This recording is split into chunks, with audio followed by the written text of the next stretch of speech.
Once upon a time, there lived a woman named Adama.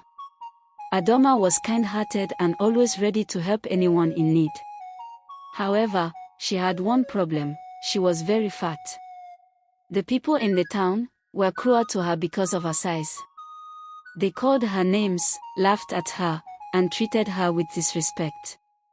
No one wanted to see Adama or talk to her. When she went to the market to buy food, the sellers would ignore her and pretend she wasn't there. This made Adama very sad, and she often cried at night, wondering why people hated her so much just because of how she looked. Even her husband, who had once loved her dearly, had left her. He couldn't bear the shame of being married to a fat woman. He packed his bags and ran away, leaving Adama all alone.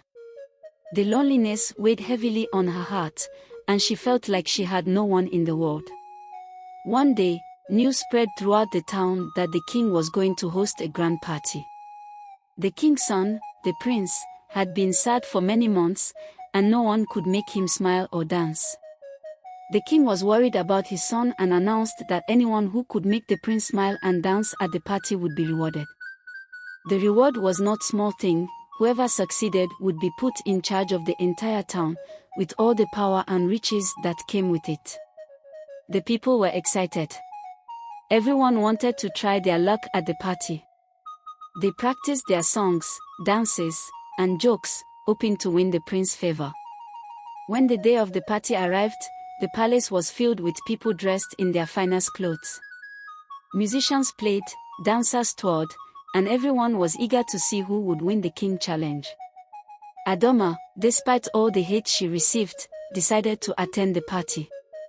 She dressed in her best clothes and made her way to the palace. But when she reached the entrance, the guard stopped her.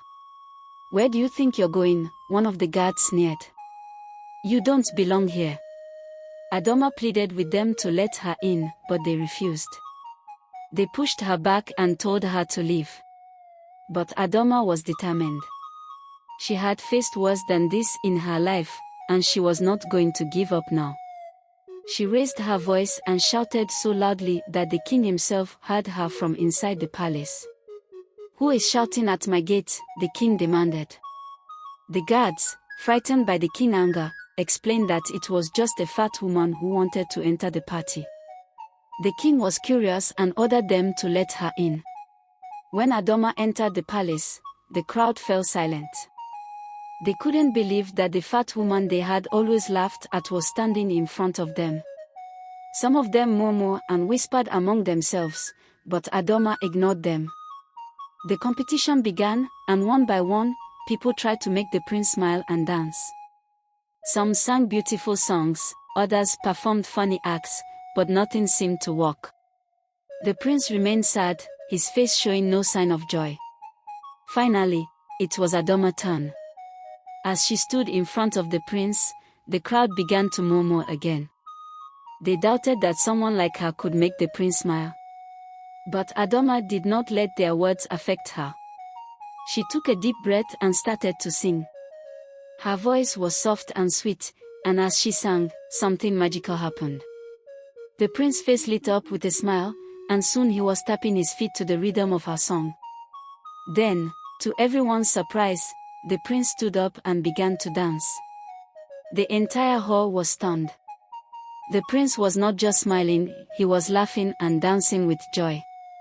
When Adama finished her song, the king stood up and announced, "Adama has won the competition.